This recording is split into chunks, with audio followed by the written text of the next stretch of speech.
Welcome to the Wake Up Podcast. I am so excited that you're here. Listen, these podcasts are best listened to in the morning because we are waking up not only our bodies from sleeping, but we're waking up our minds, we're waking up our focus, we're waking up our calling, and we are following the breadcrumbs that God has left for us throughout the day over our life to tell us exactly what to do next. So stop saying that you don't know what to do.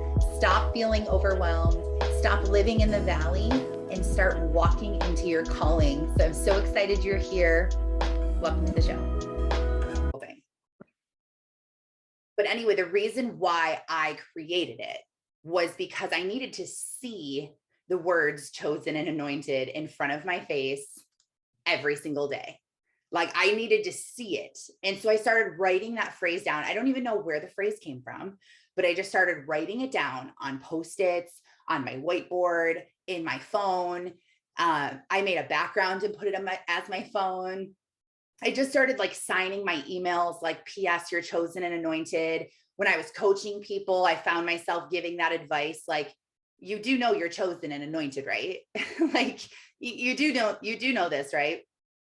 And it was just this like consistent message. And so I just had a necklace made for myself with initials CA, and I wore it and I held it.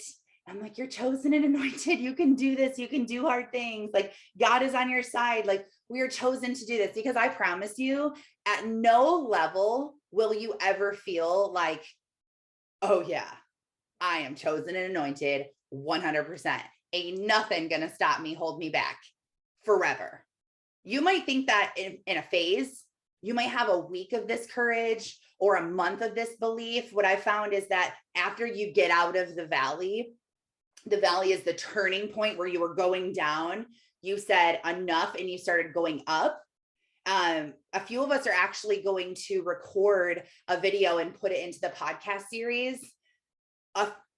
Because when we were going down and then we made the decision, no more, I am not going to do this anymore. I need to turn my life around. I need to I'm going one way. I need to turn around and go the other way. Once we've experienced that, it's just the most amazing feeling ever. And what I found is that when you get out of that valley, your time frame of happiness and joy and like belief in yourself, it does get longer and longer and longer. So at first, you might start believing in yourself, and you really believe in yourself so strong for like one day. And then after one day, you're like back, you wake up the next day and you're back to like, oh my gosh, this isn't working. And what am I going to do? And just yesterday you were feeling so great. And now you're like all in your head again. So it will get longer periods where you're there for an hour, and then you're there for 12 hours, a full day. Then you're there for 3 days. Then you're in this happy state. You can live there for like a month. For me, I really feel like I haven't been able to get past 3 weeks. I will live 3 weeks in like pure joy, happiness, abundance, no worries, stress, fear, anxiety, nothing. And then it comes onto me. And that's how I realized by tracking my cycle, it's a hormonal pattern. And so instead of beating myself up and freaking out, like, oh my gosh, I'm going back into the valley, I now know like, okay, usually this week, my perspective is a little off because my emotions are a little off. And every single thing we do is tied back to our emotions. And I've known this. I've learned this because I've been placed in a lot of situations where I had to control my emotions when I was in the corporate world.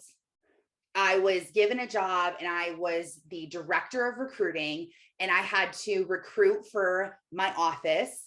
And I also had to train up other recruiters in other offices and teach them how to recruit for their office. And then I had to motivate them and inspire them. And I was the manager of like all these recruiters that were remote. Well, let me just tell you, these were days before Zoom. We didn't even have Zoom. People were working not with each other. And it wasn't like nowadays where April just got this really sweet job working remotely for this really awesome company in the Hamptons.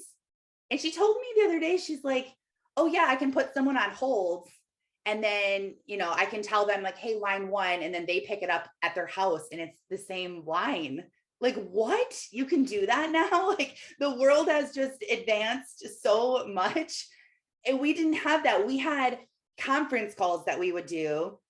We would all call the conference line number and get in this conference room. And I would try to motivate them and inspire them. And this is really where I realized that I liked to do this, because a lot of people don't like to do this. Like, my mom is completely opposite of me. And she's like, all of your like hopes and dreams and everything you want to do literally stress me out and give me so much anxiety. Like, I cannot believe that someone would want to do that. Like, she's like, I can't believe you would want to like run a call every other day forever, wake up in the morning and you have to run this call. I'm like, that's like literally what fuels my life. Like, and it just shows you that people are different, but it also shows where God had his hand on me and has been guiding me through my life. And every single next step that he gave me down my path of where I was supposed to go, my destiny, every single time it required me to trust. Like, I had to trust. And when I quit one job to move on to the next one, and I've done that a lot, I've only been fired from one place. And it was because I was trying to get fired because John wouldn't let me quit. And it was the worst job I ever had. I was working for the Muscular Dystrophy Association, and I would call business owners, and I had to try to get through the gatekeeper to the business owner, and then like tell him he's locked up and he needs to pay money to get out of MDA jail, and he needed to show up. It was like impossible to get these CEOs to even listen to me or get them on the phone. And it was horrible. And it was in a cubicle. Nothing was even on a computer. I had a pack of papers and a headset, and I just had to call. And it was just the most lifeless thing. I felt awful and I felt like a robot. And my dad always programmed me to tell me to do something that's fun, that you love to do. And I just knew it wasn't that. It paid me the best that I had been paid up until that point. And I got benefits, and, the employees were pretty good. I could have stayed there. There was some upward mobility, and I could have done it. I could have been like, well, it's good enough. I just got to stay here. But I knew, I'm like, oh, like I cannot, like this cannot be my life. I cannot do this for my life. And so I trusted God, and that one I didn't trust God. I was like, he'll fire me. It's okay. Someone finally will fire me. But then when I left that job, I knew that something better was coming. And I was currently going to school to be a nurse. And I just knew I didn't want to do that either. I didn't know what I wanted to do, but I knew I didn't want to do two of the things that I was doing. So God ended that at the perfect timing, because I responded to an ad on Craigslist before Craigslist was filled with killers. And Craigslist was a safe place back then. And I responded to this ad, and I landed this job, and they taught me how to recruit, and they taught me how to talk to people. And they showed me these things that were called vision days, where every single Friday they would do this vision meeting where they would just like light your soul on fire with what you were doing. And the company had this amazing culture, and they focused so much on people's happiness, because happy people do a good job and have a good day. In order to have a good day, you have to be happy.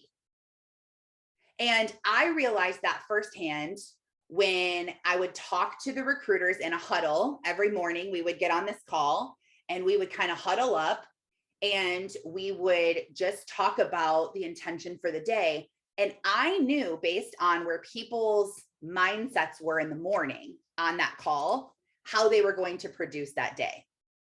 I also knew at the end of the day, if I couldn't really read them in the morning, because some people, didn't really say a whole lot in the morning and I didn't know.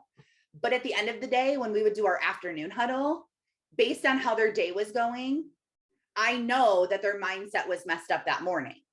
Because, and for myself, when I would have to recruit, we would have to call and book interviews and be on the phone like all day.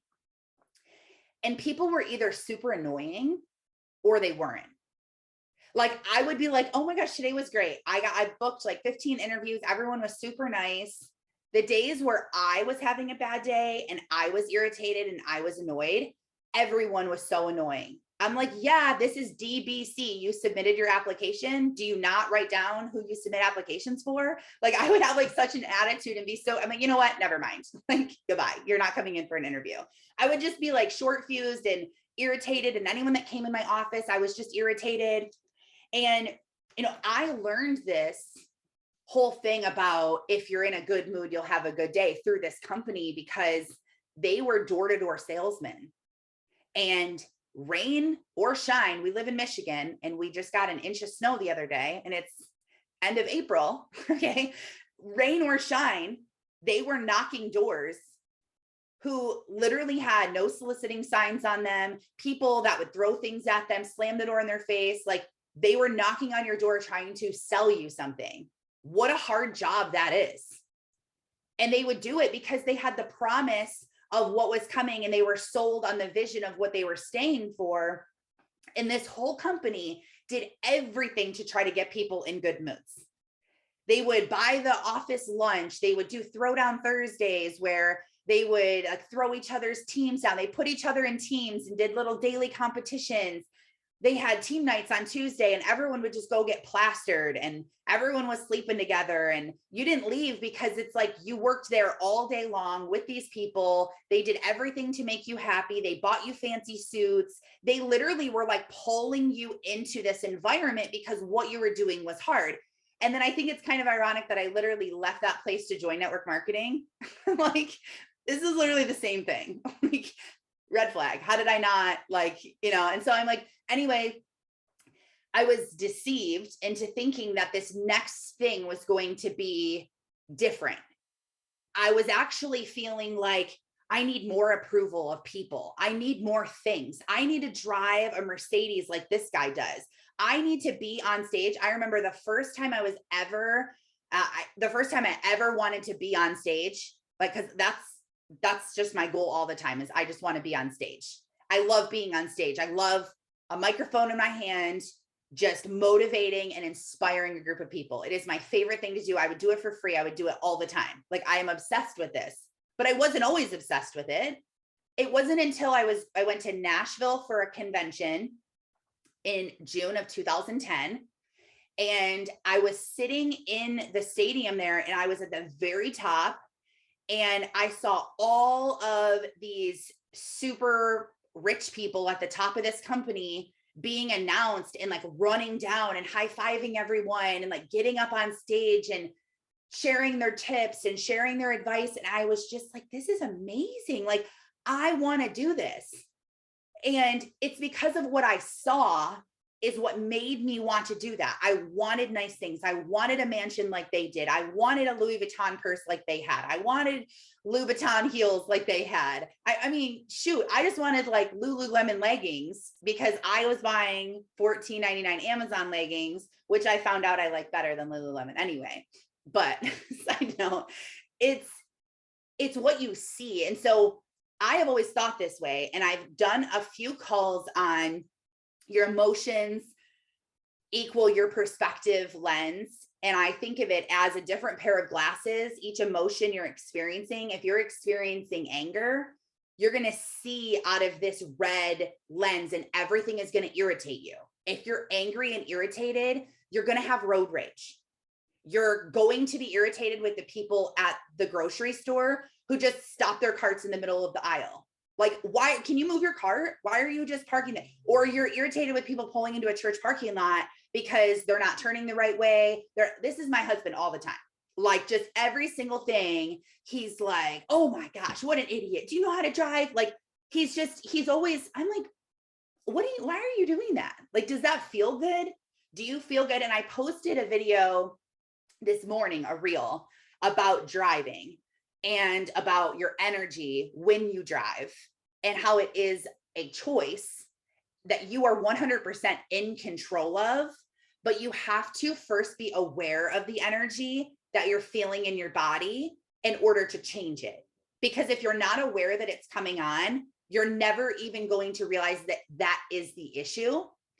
And so my journey over the last year and a half required me to work on my energy and clean up things that were draining my energy, like learn to set better boundaries, not say yes all the time. Don't be a people pleaser.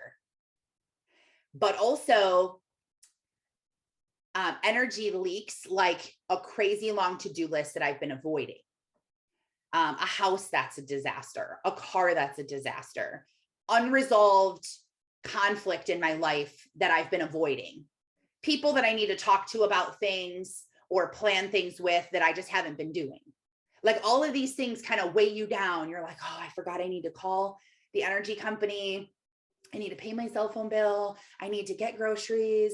We have that party at school. We need to get that. Like you're in your head all the time. And those things are actually causing your vibration in your body to change. It's scientific. This isn't like woo-woo magic stuff. This is scientifically proven that when you have a lot in your brain, your vibration changes. Your cells under a microscope go from just kind of like moving to literally like vibrating by your hormones and things that are released by what you see. If you see things, if you all of a sudden see a car accident happen, or you see a house on fire, your hormones and everything are going to change inside of you to tell you this is an emergency. That's why people run up and they're able to like lift up cars and all kinds of stuff, because adrenaline starts running, or you experience trauma and you don't even remember it. You block it out because your body just takes over, because it's a defense mechanism. It was literally designed by God, the creator of everything. We are the best thing that he has ever created. He is the only thing that he handmade. Everything else he spoke into existence. With us, he made us by hand. Think of things that are handmade. Like at my women's event at my church on Wednesday, the woman who spoke, Amanda, she was talking about the difference between a Target dinner plate, like those pastel ones that are on the end cap for, I think they're like $1, and they kind of all stack really nicely, and they're like light pink and light blue and all these ones. And then there's the fine china plates that you maybe got at your wedding, or they just mean a lot to you. They're crystal. You put that in a china cabinet, you keep it away from everything else. You also like hand wash them and hand dry them and put them back. You're not just like loading them up in the dishwasher and just throwing them in the cabinet. They're set apart. They're special. They're made by hand. They're taken extra care of. This is how we are. So if God of the universe created us to be so special and so amazing, don't you think that he kind of works out the emotions and everything that are in us too? But the world tells us that don't act like that, don't do that. Or the world has bruised us and abused us, and now our perspective has shifted because of an experience that happened to us. Now we don't see things through the right lens, because we see things through a broken lens or a diseased lens. It's just like seeing things in the light and the dark. If it's light out, you can navigate pretty easy. You don't stumble, you don't fall, you don't run into things. If you wake up in the middle of the night to use the bathroom, and the lights are off, you could be in a new place, not your own house. Obviously, you can probably do that. But have you ever like woken up in a hotel room and you're like, oh my gosh, like where am I? And you're trying to navigate, or you like run into the bed because it's dark. When things are light, you can see. And so I knew the vibration thing. I started learning that like you vibrate, you have to feel your energy. Your energy was the first thing. The second thing that I had to learn was affecting my energy was being proactive in my life instead of being reactive in my life.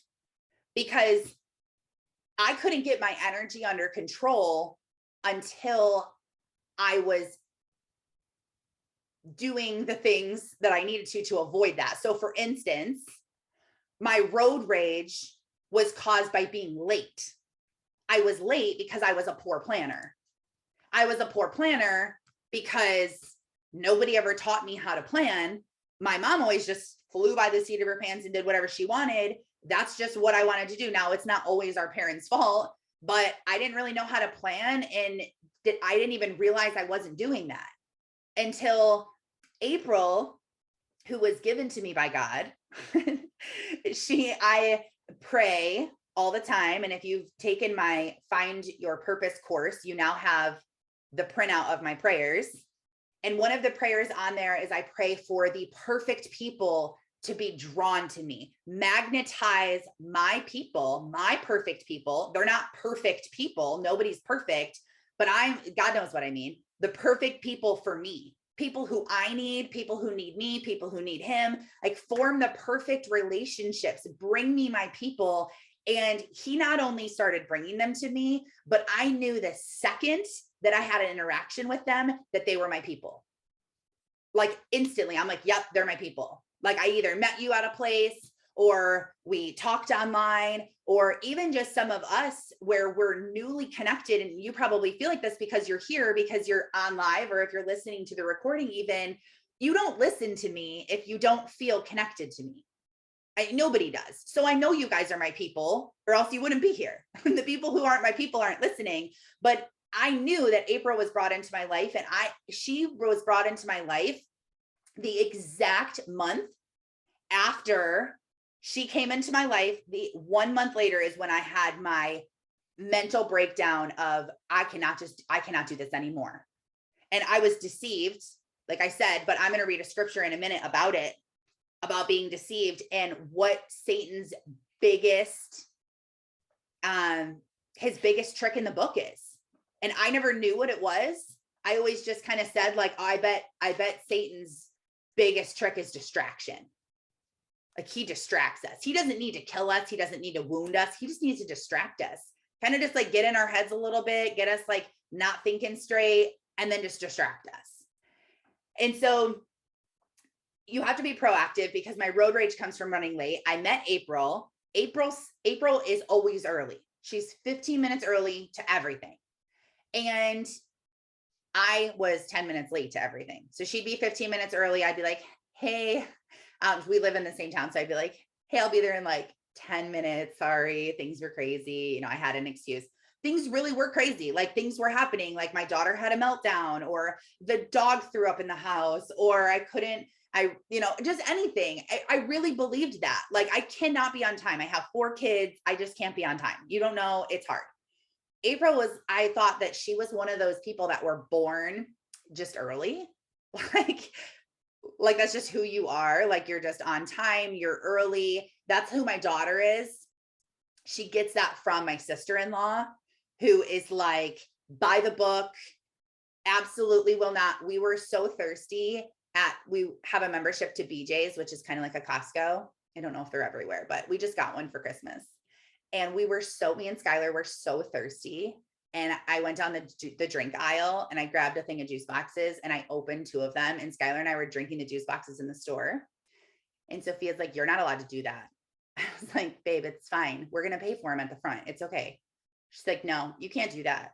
You shouldn't do that, Mom. I'm like, Sophia, it's fine. Just stop. And she literally was also thirsty and would not have a juice box or even have a drink. She's like, nope, I will wait until we buy them. She is so by the book. And I thought that that's how April was, but April told me that she actually never used to be on time. And she learned how to be on time.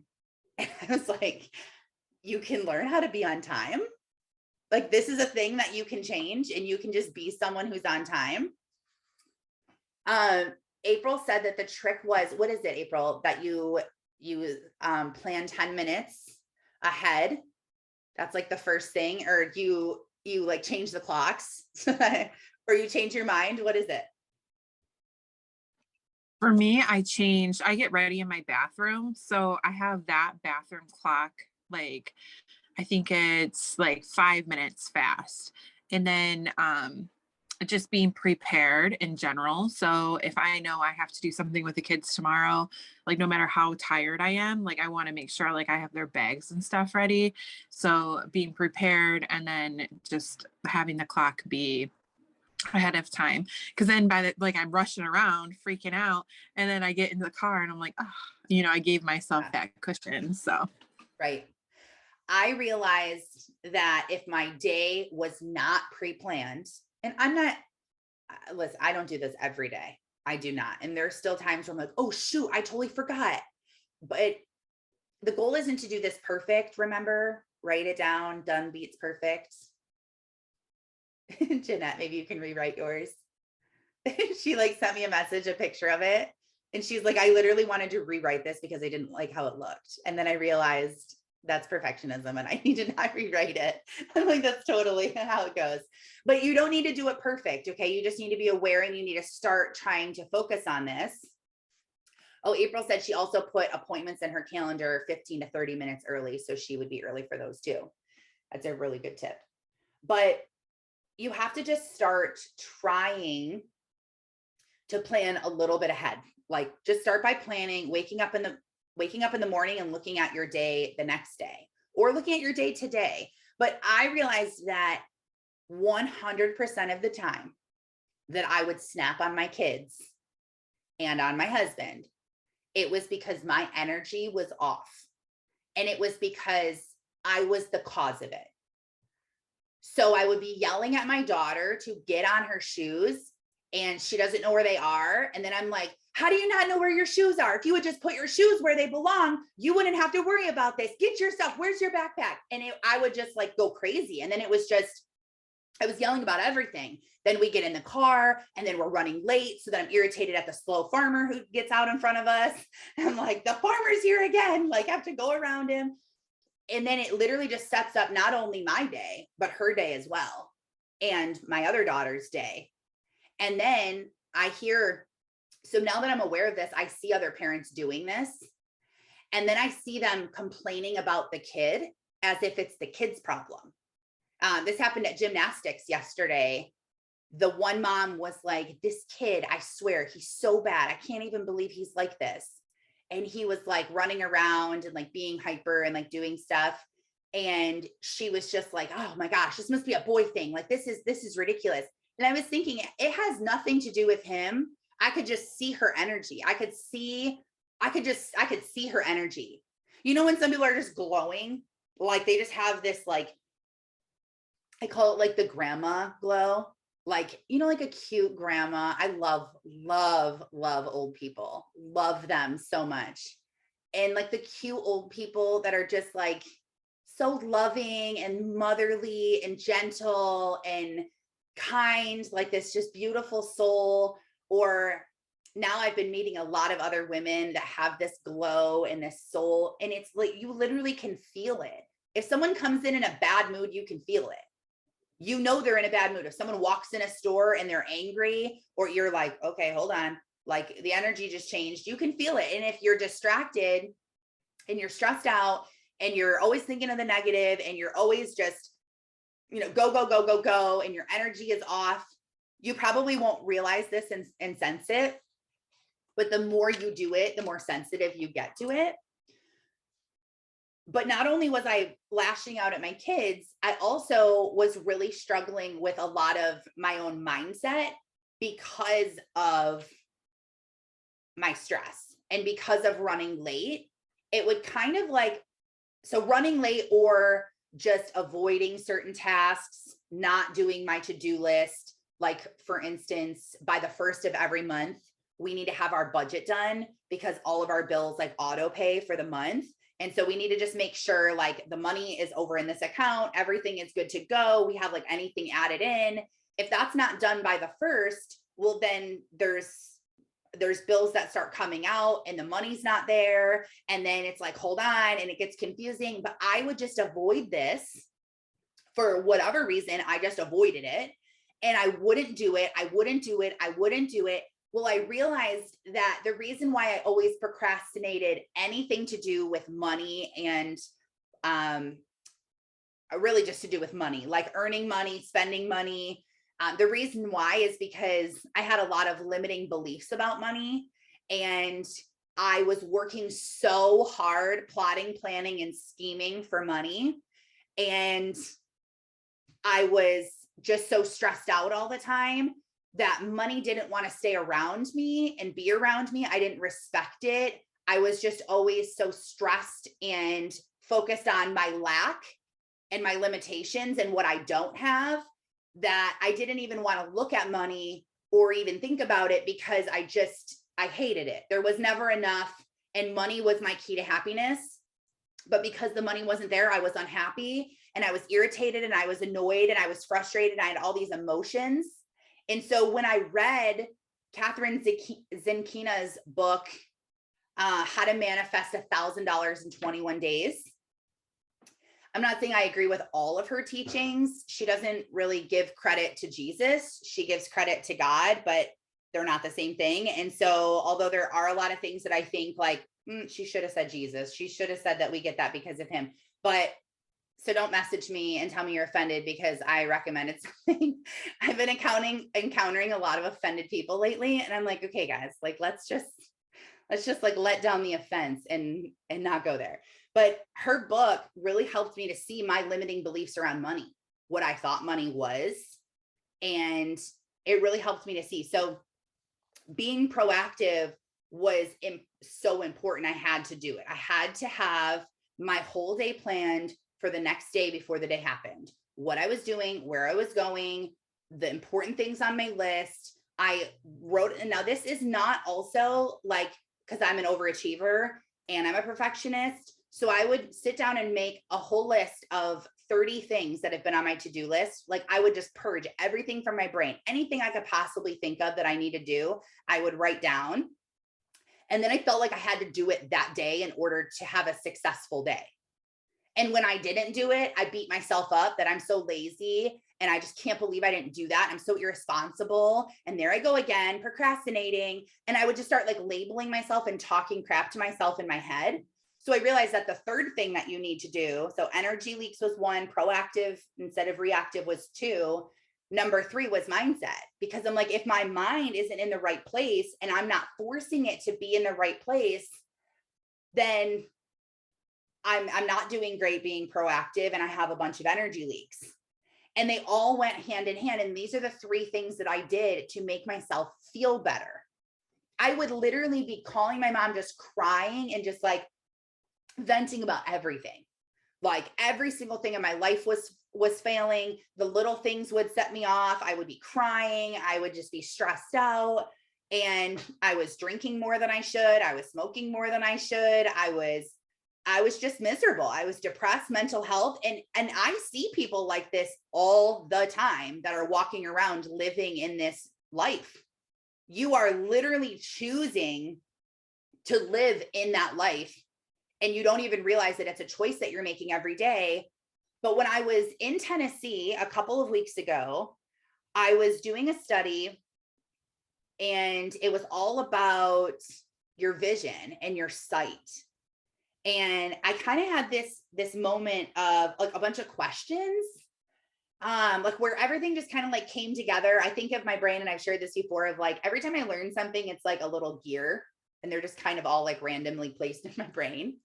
And then sometimes something happens that like connects 2 gears together and they start like moving the same, where I'm like, oh yeah, that's what that means. Okay, this is what they mean by that. Like I've known that piece of information for a while, but because I either didn't have the experience or it wasn't the right timing, like maybe you learned all about writing a blog. You even started writing a blog at one point, but then you stopped. And then now you're to a point where you're like, oh, thank God I did that blog all those years ago, because now I get it. Now I'm glad I have that. Like I found my first ever blog that I created in 2005 called A Live Journal. And I haven't read through all of them yet. I read through a couple of them, but I was just thinking, how crazy was it that I wanted to write and I wanted to show up online since 2005. I was in 10th grade. No, I was in 11th grade. And we had computers in our houses back then. You know, they were in like a designated room. You had to dial up the internet, so you couldn't be on the phone with the computer at the same time. And so my entries were like, my mom let me be online for 2 hours today. This was the greatest day of my life. Like gonna go for now. Like just so funny. And I'm like, this is hilarious that I like God like put this creativity in me and this like wanting to pour into people, wanting to share my story, wanting to talk and relate, and like all back since back then. Okay. So I was doing this study on sight and vision, and I had this gear moment where I was sitting there by myself and I just started Googling. And when I say Googling, I wasn't really Googling. I go to this website called gotquestions.org. Like sometimes you can Google, but sometimes you shouldn't. And when you're Googling about something you really want to know the facts about, like if you're researching vaccines or you're researching the C word, or you're researching anything that's like about Jesus, religion, like you want to make sure that you're going with a source that you want.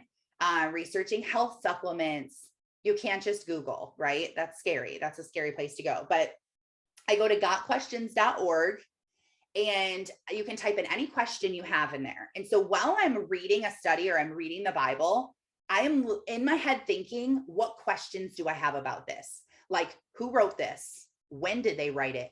Who was saying it? Who did they say it to? Why would they say that? Like, what does this word mean? A lot of the times I've been reading through my chronological Bible. And so I'm in the Old Testament. And every time that people are upset, they tear their clothes. It's like, then he tore his clothes and wept. They tore their clothes in grief. This is like I just got to Job, and there's been like 10 people that have torn their robes and wept. And I'm just thinking, like, does this mean they actually tore their clothes? Like just ripped their shirts? And why did they tear their clothing? Why was that a thing? And so then when you go and you look like, okay, what did this mean? Like, oh, in Jewish tradition, people tore their clothes and were naked to show a sign of vulnerability. And I have nothing. And Lord, I'm surrendered. Like, it's so cool to see how that goes together. Or like I'm learning right now with Job, he was, Satan was like, oh, Job only follows you because you've given him everything he's ever wanted. I bet if you take his stuff away, he will rebuke you. And he's like, go ahead, you can do anything you want. Just don't kill him.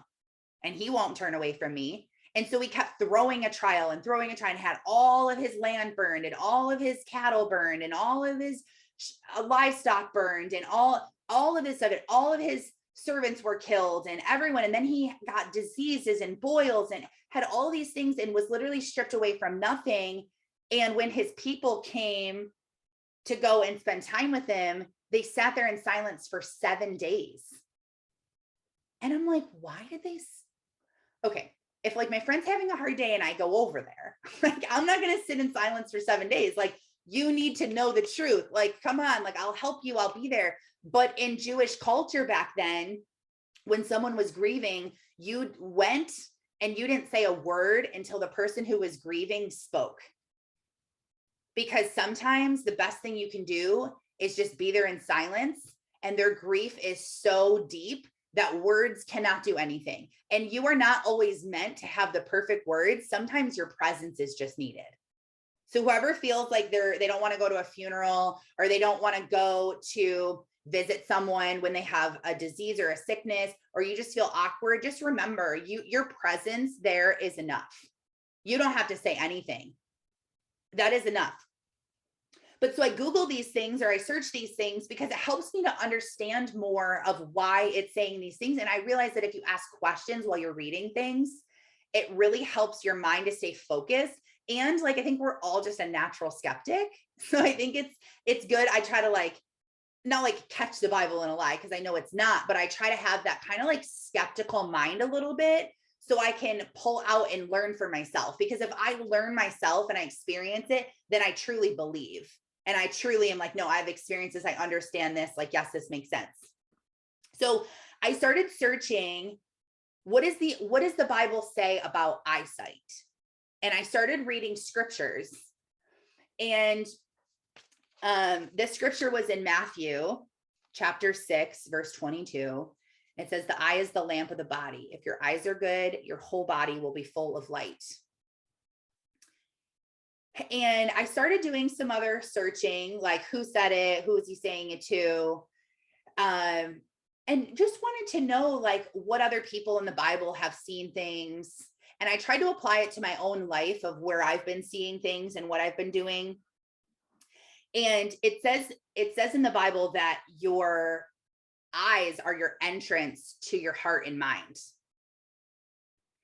And that eyesight in the Bible isn't just physical eyesight of what you're seeing, what you see. Like right now, I'm looking out my window and I see a pine tree, a palm tree. Oh, I wish.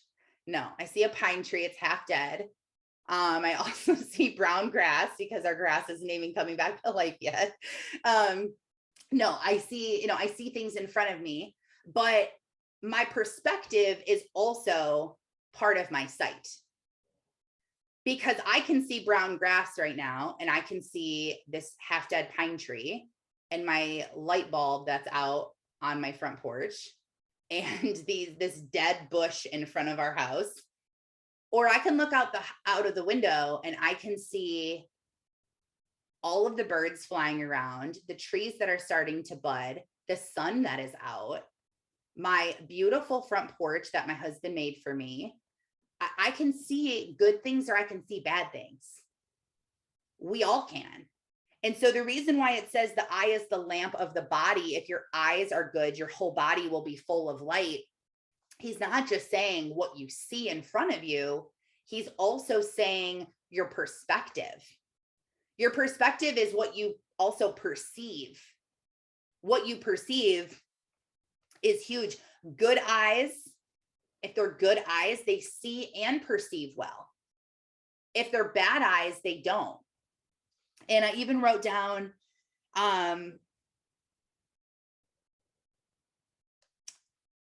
not only like keeping the bad things away from us, but also adding in extra good things. So let's talk about okay, let's talk first about what you perceive. So I want you guys to comment in the chat, and I want you to answer this question. You can just keep throwing things out there and I'll read them of things. What are things that you in your own personal life that you perceive to be different, sometimes other than others? So I'll give you an example so that it makes sense. So sometimes I adore my husband and I am all over him and I can't get enough of him and I'm obsessed with him. Other times, I think he is the most irritating, annoying person, and everything he does gets under my skin. Like, why do you have to put your shoes on like that? Why are you eating popcorn like that? Why do you say that word? Why do you say right on all the time? Like, you just started saying that. Why do you say that? Like, you can just like rip them apart. And 1 minute I love him and my heart's exploding because I'm just so obsessed with him.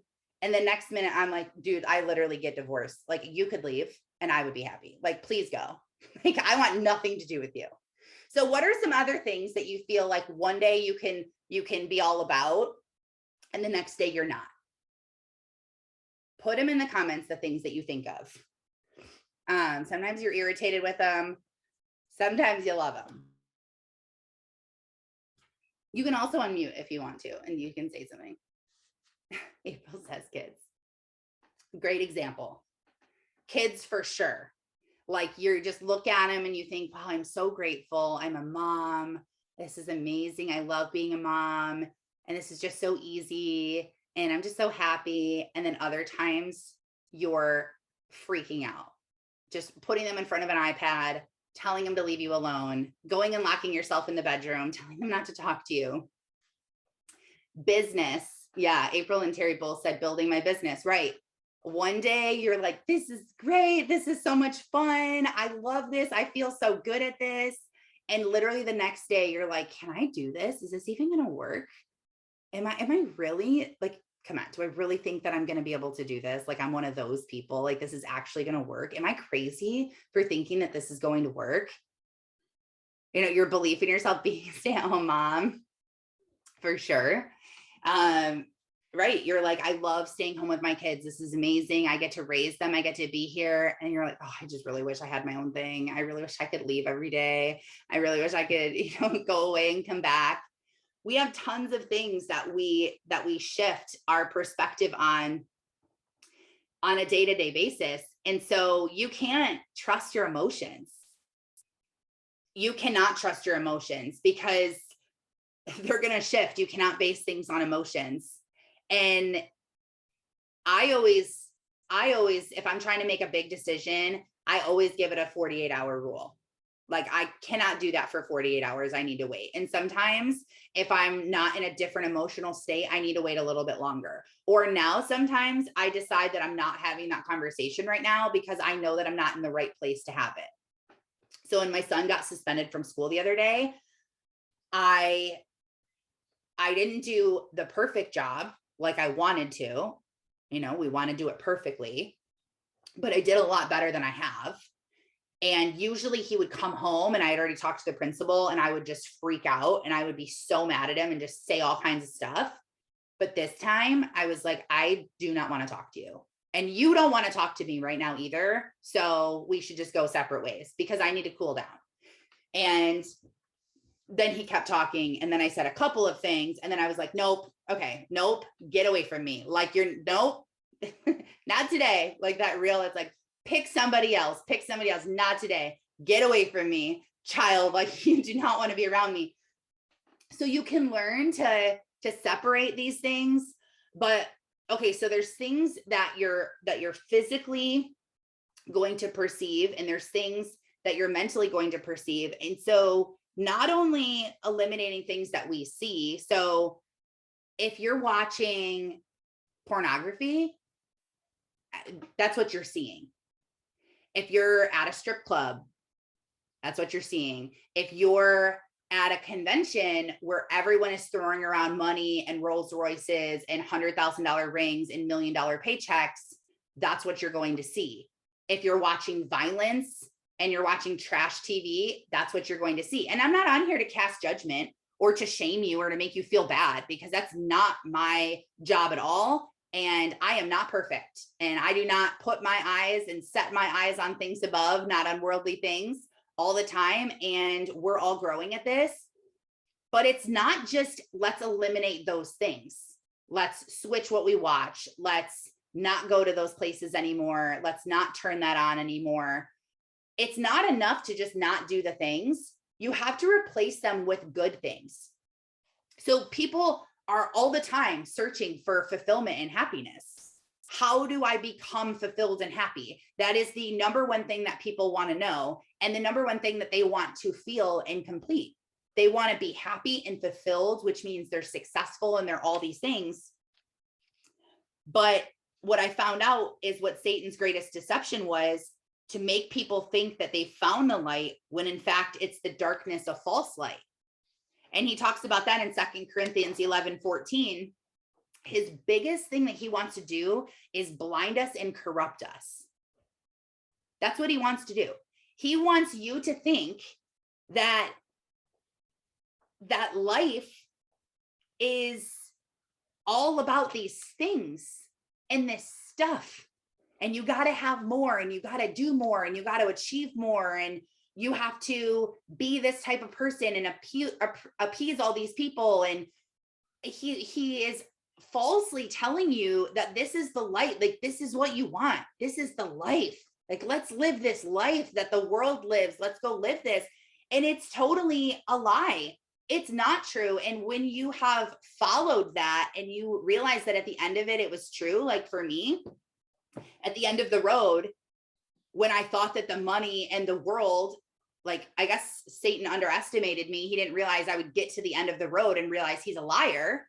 He was probably like, oh, she'll be fine. Like, you know, most people quit halfway through. Like, she won't even make it to the end to realize it was a lie. And when I made it, I'm like, this isn't what you said. This isn't what it is. And the scripture says this isn't what it is. So you're right. You won't find freedom. You won't find purpose unless you link with God to do it. And so what ends up happening is this whole race is just robbing you of the joy that you actually have wanted the whole entire time.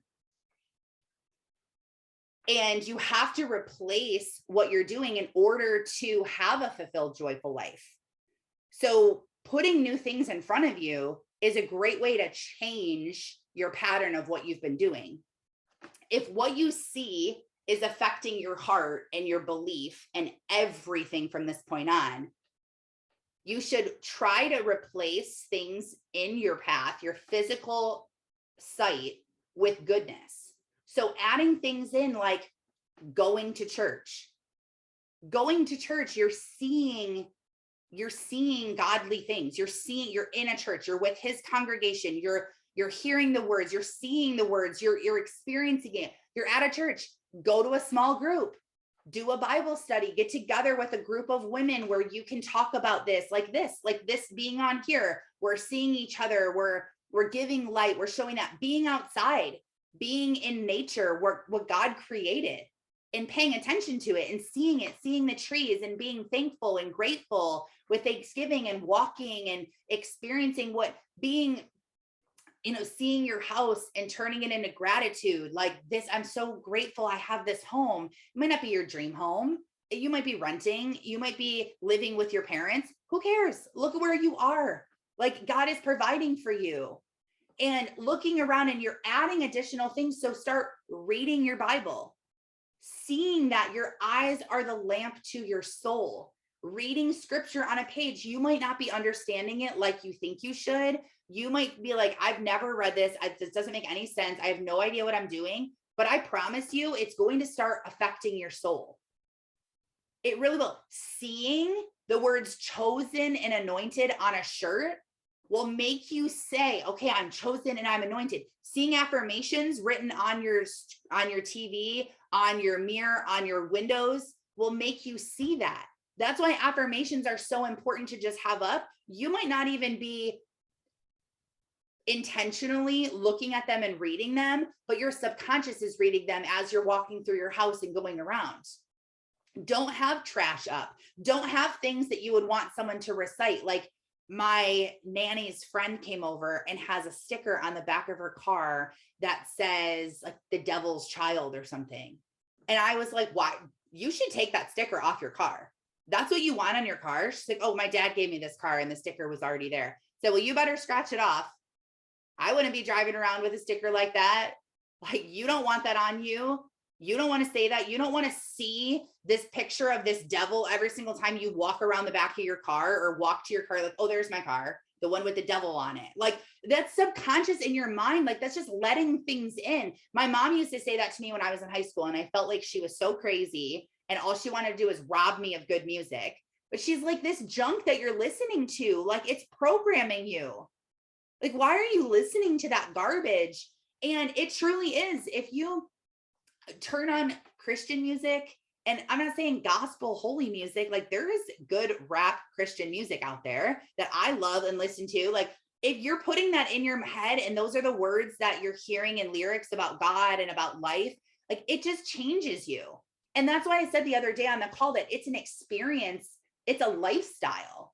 It's not like, okay, give me a to-do list of the 3 things that I need to do. It's God is in the middle and everything points to him. It's not like prioritizing and saying, okay, God first, then my family, then my career. No, it's God is in the middle. And so when you spend time with your family, God is in the middle. When you spend time in your business, God is in the middle. They're together. When you're in your business, you're also spending time with God. And when you do that, you're spending more time being aware of how you were created and what you were supposed to do. So you get more ideas. So you experience more abundance. So more people are magnetized to you. So you get more customers. And you don't even feel like you're really doing the work for it. That's how like manifestation really works, is when you're standing there and you're open to it. If you're new to all of this, like you're like, this sounds good, but I'm not really like, I don't really know a whole lot about this.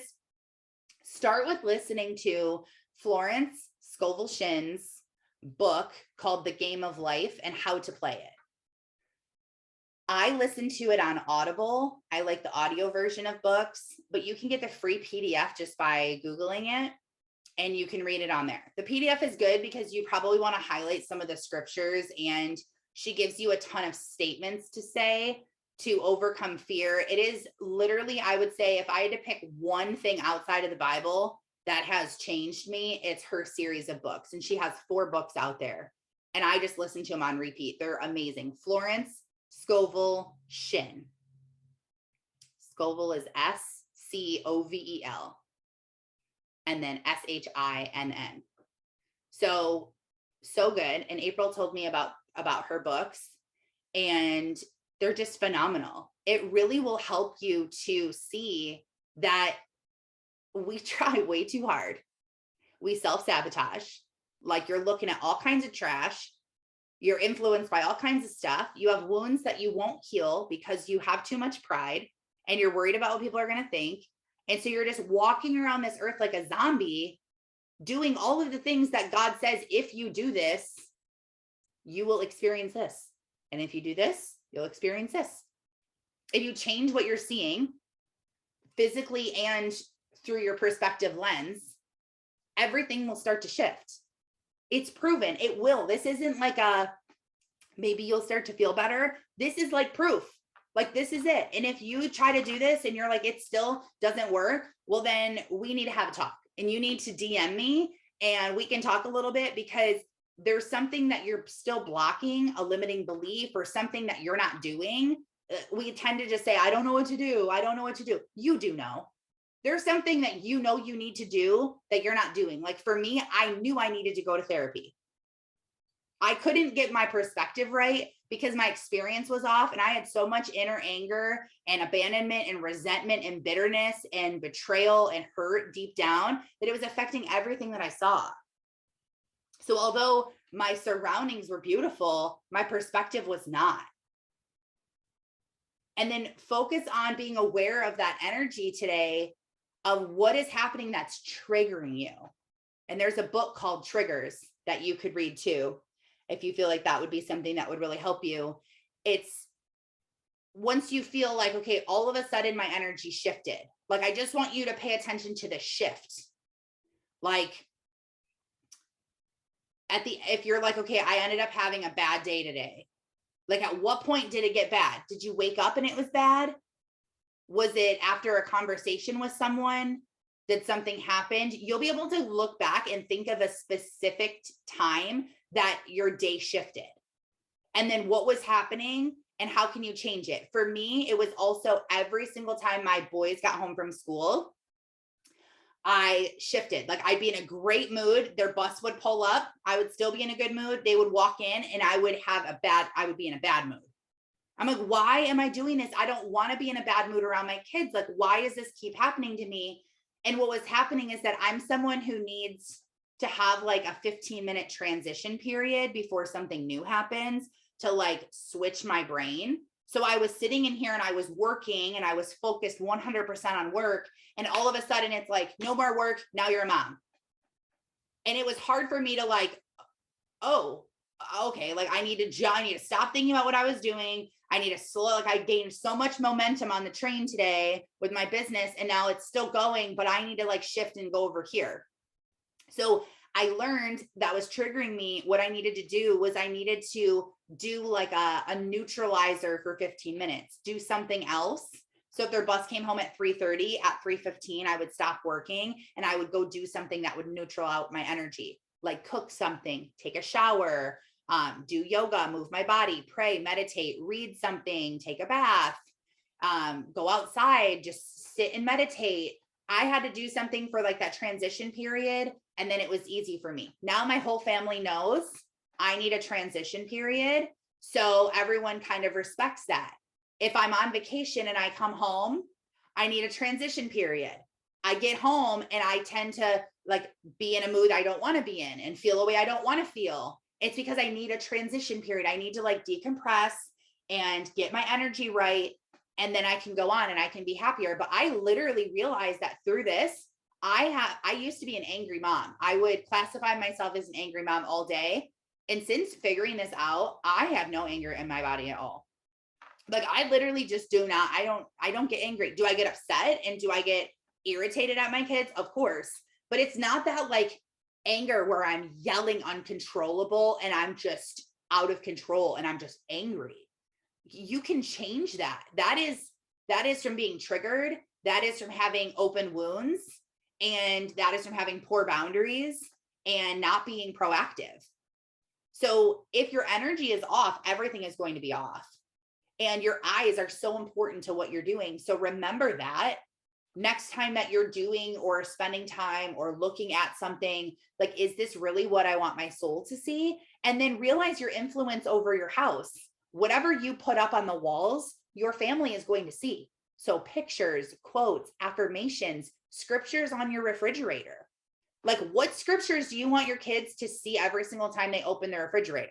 What scriptures do you want to see every time you open their refrigerator? Are you having a problem with patience right now? Are you having a problem with being kind to people in your house? Are you having a problem with laziness or not believing in yourself or feeling defeated? Put in the gotquestions.org scriptures about laziness, scriptures about joy, scriptures about kindness, and the ones that hit your soul, write them down and put them on your fridge. Right? What are the best scriptures for kids to read? Write them down and put them in their bathroom.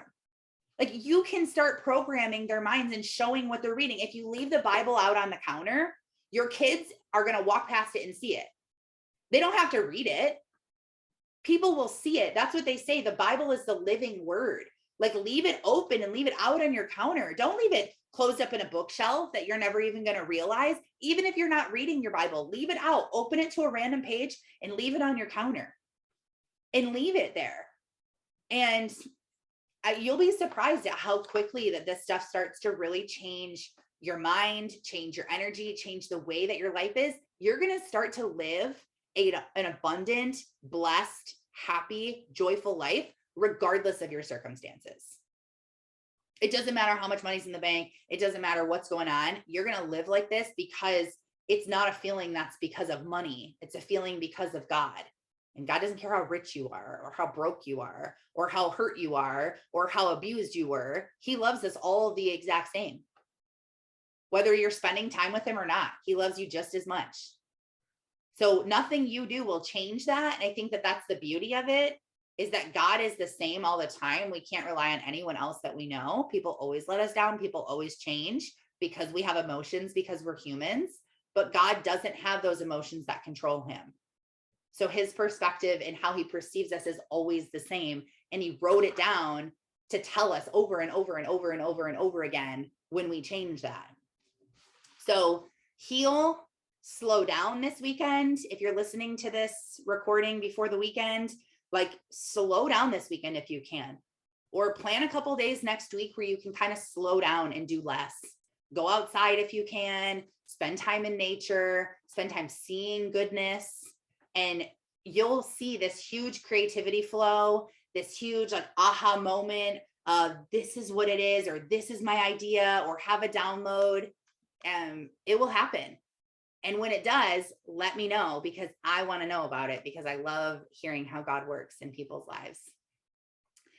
But you're chosen and anointed. Oh yeah, for those of you who missed it, who aren't on, we got our new shirts. Alicia made them. Cute. I said I wanted it to be my favorite shirt. Like, before I sold them, I wanted to make sure that it was actually like my favorite shirt, like super comfy. Like, I don't want to just sell a t-shirt. I want to sell a t-shirt that you don't ever want to take off. And I said, I think that I found the right one, because it's been 3 days now and I'm still wearing it. John's like, are you going to change your shirt? He's like, I don't know, probably not. I'll probably just wear it till Monday. But I love it. That's like that. I don't know. I think it's a TikTok or something where they're like, are you going to put your hair back up in that messy bun again? And I was like, yeah. Yes, I am actually going to. But I love it. I feel so chosen and anointed wearing it. I've been in a bad mood. Really good. Thank you. I've been in a bad mood the last week, and then just finally getting it and seeing it. I'm like, I couldn't wait to put it on. Like, okay, devil, like, look at me. I'm chosen and anointed. Back off. Do you know who I am? Like, my label is right here. Read it. It's just, you just have this like sense of uniqueness and being special. I don't know. It's like, it's cool. It's cool to feel it, because to me, this is more than just selling t-shirts. It's just something more. But okay, anyway, shout out to Alicia for doing a great job. I love you guys so much. Thank you for being on. I appreciate your presence on here this morning, and I hope that you have a great day. Okay. Love you. Bye. Thank you for listening and spending your morning with me. I pray that God blesses your day and that he helps you to see the calling that is on your life. Lord, help us to be obedient to what you've called us to do. Help us to walk in our day side by side with you and link with your power instead of trying to do it on our own. We know we cannot do this on our own, although we try. Please continue to help us and continue to lead us and guide us. We love you so much. In Jesus' holy name, amen. Have a blessed day. Thanks for being here. Oh, and don't forget to follow me on Instagram at Taryn Sarconi so that you can grow with me and you can learn how to get out of the valley, how to stay out of the valley, and exactly what to do to have the best life ever in 2022.